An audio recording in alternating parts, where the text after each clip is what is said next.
Okay, this may be painful, but I'm going to do it anyway. I am trying to learn Spanish, and so I think it might be kind of a funny way to document my progress by just having me talk very awkwardly. Well, I hope it doesn't stay awkward, but just talking in Spanish and see what I can come up with. I guess a little bit of background on my Spanish. I started learning Spanish in college, so that was 9 years ago. Oh my gosh. Um, it doesn't feel that long ago. But, and yeah, I just took like one Spanish class in college, and then I spent a summer in Mexico at Tecnología de Monterrey.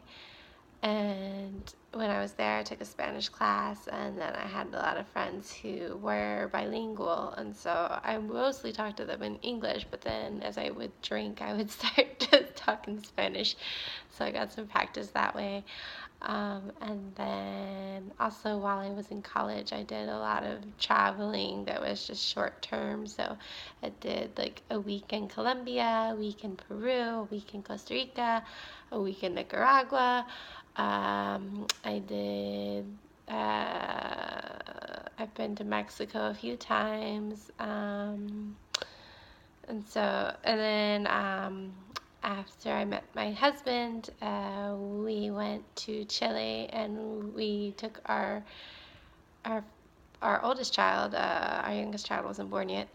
He was about 6 months old when we moved there, and we only lived there for about 8 months, and my husband didn't know any Spanish, so I always had to be the one to talk to like our doorman and about like whenever we would have guests over, we'd have to let them know, and or like answering the phone always had to be me, and I kind of had to do a lot of like translating and stuff, even though my Spanish wasn't great. I kind of always had to help my husband and some of our friends with like ordering off of a menu and stuff.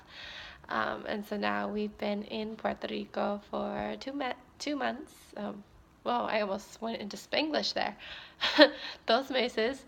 Um, and let's see, my husband started taking courses online. And so first he did some courses through Verbling, and then he went to a kind of a it's like an immersion boot camp kind of a school here in Puerto Rico. He was in Spanish like 3 or 4 hours a day. He did that for 3 weeks straight, and it was just too much time consuming.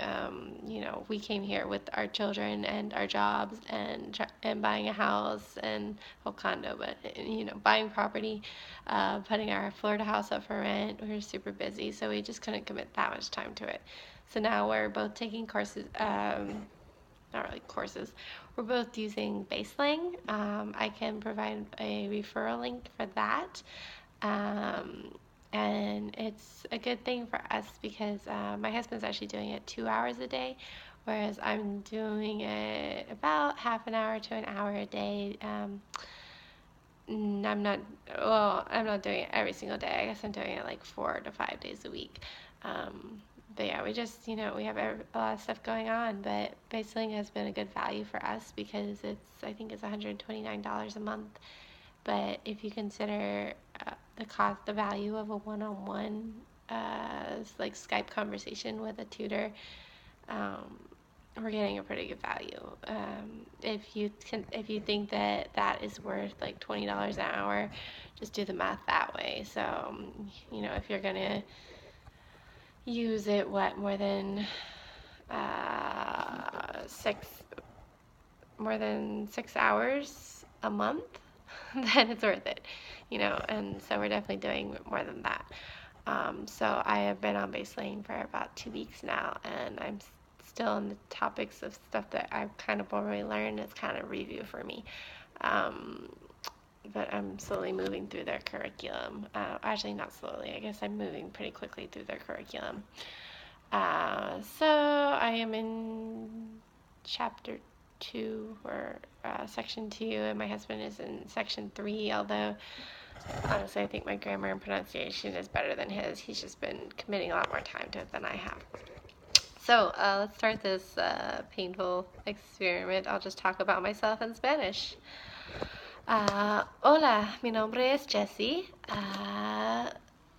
Tengo 29 años.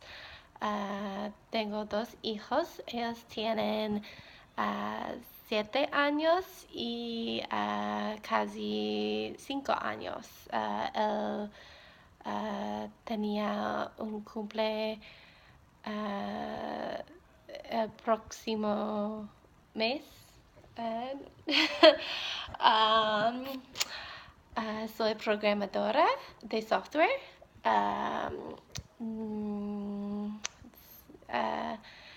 Vivimos en Puerto Rico hace 2 meses. Nos gusta Puerto Rico mucho. Es divertido. Podemos caminar a la playa. Es muy cerca de nuestro apartamento, menos 3 kilómetros. Y el clima es calor.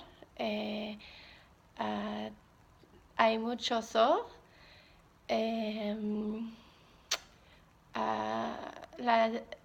Vivimos en la ciudad, entonces hay muchos restaurantes, todas comidas española y china y Puerto Rican típico, más cafés.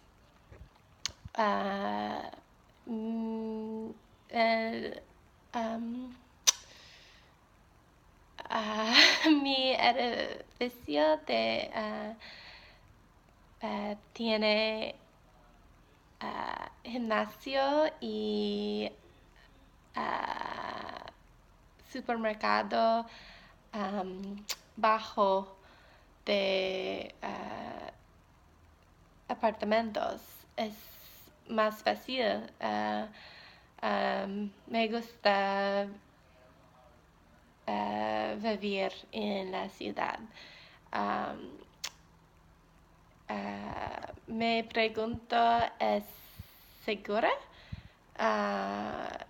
de personas y de hurricanes? Mi edificio tiene planta, entonces cuando no tengo luz, solo 2 segundos y la luz más. No sé cómo se dice.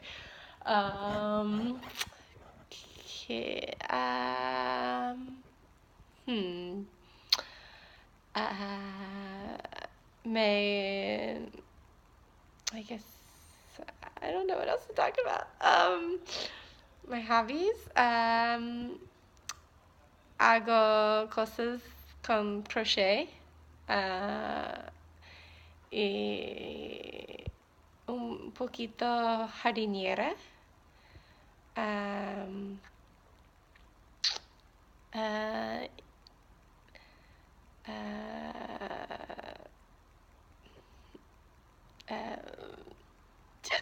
This is so, I don't know, I definitely need to practice more, but you kind of get the idea of my Spanish level. It's mostly present tense. I can't say stuff like if you ask me, oh, what are you doing right now? I'm like, oh, estoy hablando, like I'm talking. So other than that, like I'm really not bad. My pronunciation of the things that I do know is not bad, but I do need to work on my my past tense. I kind of fake future tense a lot. Like, if you say, like, what are you going to do tomorrow? Like, voy a ir a la playa. I'm going to go to the beach.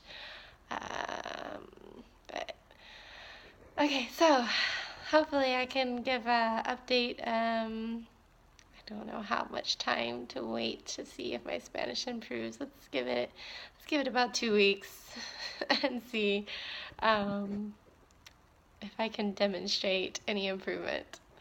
So hopefully, living in where mostly everything around me is in Spanish and people talk to me in Spanish will improve. I'm actually there's been times where people have told me something in Spanish, like I've been at the mall or at the doctor's office or something, and they talk to me in Spanish, and so I respond in Spanish, and then they say something a lot more complicated, and then I have no idea what they said, and then I'm like, hablas inglés? So, and then sometimes they're surprised, and sometimes they're not surprised at all. So I don't know, I think it's a great compliment when they're surprised that I ask them to speak English, because they're like, oh, but you sounded good. Like, oh, you do understand a lot of Spanish. I think it's easier to understand. For me, it's easier to understand what someone else is saying if they're speaking slowly and pronunciating. It's easier for me to understand their sentences and grammar than it is for me to come up with the correct way to say things, because some things, like some sentence structures, and like some ways of kind of ordering your sentences are a little bit different in Spanish than in English. It's mostly the same, but some things are different. But yeah, if you want to check out some of my videos about our adventures in moving to Puerto Rico, those are on the same channel. See ya!